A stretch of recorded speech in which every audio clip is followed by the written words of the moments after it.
Good morning friends. आज बात करेंगे सीरम फेरेटिन टेस्ट के बारे में कि जांच क्यों कराई जाती है, किन कंडीशन में इस फेरेटिन का लेवल कम होता है, किन कंडीशन में बढ़ता है, कितने में होती है, आपको क्या सावधानी रखनी है, इन सब विषय पर इस वीडियो में हम लोग बात करने वाले हैं। तो सीरम फेरेटिन टेस्ट की बात करें तो ये ब्लड में कितना फेरेटिन होता है उसको मेजर करता है।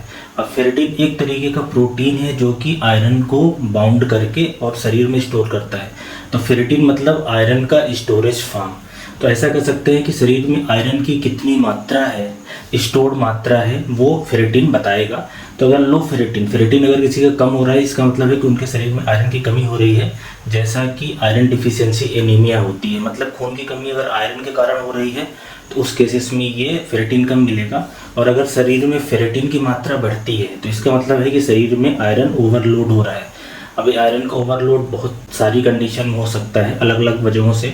तो अगर इसकी बात करें कि ये जो फेरेटिन टेस्ट है इसका क्या यूज है, तो पहला तो यूज ये हो गया कि आयरन डिफिशियंसी एनीमिया किसी को है कि नहीं, मतलब खून की कमी है और वो आयरन की वजह से तो नहीं है, वो देखने के लिए। दूसरी कंडीशन, ऐसी कंडीशन जिनमें आयरन की शरीर में मात्रा बढ़ जाती है, जैसे कि हीमोक्रोमेटोसिस होती है। हीमोक्रोमेटोसिस में क्या होता है कि ये आयरन लिवर के अंदर, हार्ट के अंदर, जॉइंट के अंदर, पैंक्रियाज के अंदर डिपॉजिट होते हैं और इन सब आयरन को ख़राब करते हैं। और तीसरी कंडीशन हो सकती है सीरम फेरेटिन जांचने के लिए कि हमने सीबीसी टेस्ट कराया जिसमें आरबीसी माइक्रोसिटिक हाइपोक्रोमिक मिले, आरबीसी का जो साइज है छोटा हो गया है, उसके अंदर आरबीसी कम है। और चौथी कंडीशन हो सकती है कि एनीमिया के इवेल्युएशन के लिए कि अगर किसी के शरीर में खून की कमी है तो कमी किस कारण से, आयरन के कारण है कि विटामिन B12 के कारण है कि और दूसरे कारण है, उसके लिए हमें सीरम फेरेटिन कराना है।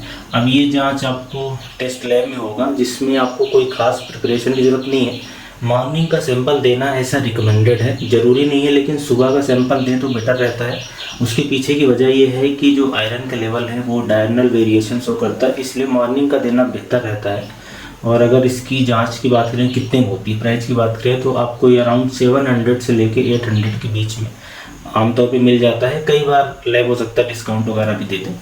अब अगर नॉर्मल वैल्यू की बात करें तो मेल में थोड़ी अलग और फीमेल में थोड़ी अलग होती है। मेल में इसकी मात्रा 30 से लेके 300 नैनोग्राम पर ml होती है और फीमेल में फेरेटिन की मात्रा थोड़ी सी कम होती है, 13 to 150 नैनोग्राम पर ml हो गया। कहने का मतलब है कि अगर 15 से नीचे आ रहा है तो फेरेटिन कम है, और अगर मेल में 300 से ऊपर हो या फीमेल में 150 से ऊपर हो तो फेरेटिन ज़्यादा है। अब आपने टेस्ट कराया, उसमें रिजल्ट आया, रिजल्ट ये शो कर रहा है कि आपके शरीर में फेरेटिन की कमी है। तो फेरेटिन की कमी है, इसका मतलब है कि आपके शरीर में आयरन की कमी है। और अगर खून की कमी देखने के लिए कराया गया है, इसका मतलब है कि आयरन की कमी हो गई है। अब आपको आयरन की टैबलेट खाना है, या तो ऐसे खाने खाने जिसमें आयरन ज़्यादा हो।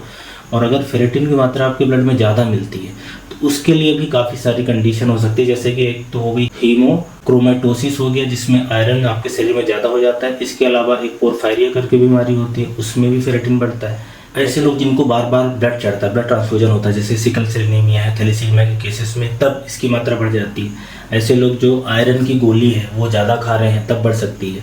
या कुछ इन्फ्लेमेटरी कंडीशन होती है जैसे कि रूमेटॉइड आर्थराइटिस है, लीवर की बीमारी है, हाइपरथायराइडिज्म है, या कैंसर वगैरह है, ब्लड कैंसर स्पेशली, उसमें ये फेरेटिन की मात्रा बढ़ती है। तो फेरेटिन की मात्रा बढ़ भी सकती है, हालांकि ये कम होता है। कम होने की कंडीशन ज़्यादा है, मतलब कि आयरन की कमी होना शरीर में ज़्यादा कॉमन है, इसलिए ये इसके लिए टेस्ट कराया भी जाता है। तो ये टेस्ट किसके लिए रिकमेंड किया जाता है? आयरन की बेसिकली कमी देखने के लिए कराया जाता है। तो ऐसे लोग जिनके स्किन में पेल हो रहा है, पेल येलो स्किन हो रही है, उनको थकान लग रही है, पहले उनको खून की कमी रही है, महिलाओं में अगर मेंसेस ज़्यादा आ रहे हैं, या पेट के अंदर ब्लीडिंग हो रही है, स्टूल से ब्लड जा रहा है, यूरिन से ब्लड जा रहा है, थकान बहुत लग रही है, बैठे बैठे सांस फूल रही है, बाल झड़ रहे हैं, तो ये सारे एनीमिया के संकेत हैं, खून की कमी के संकेत हैं।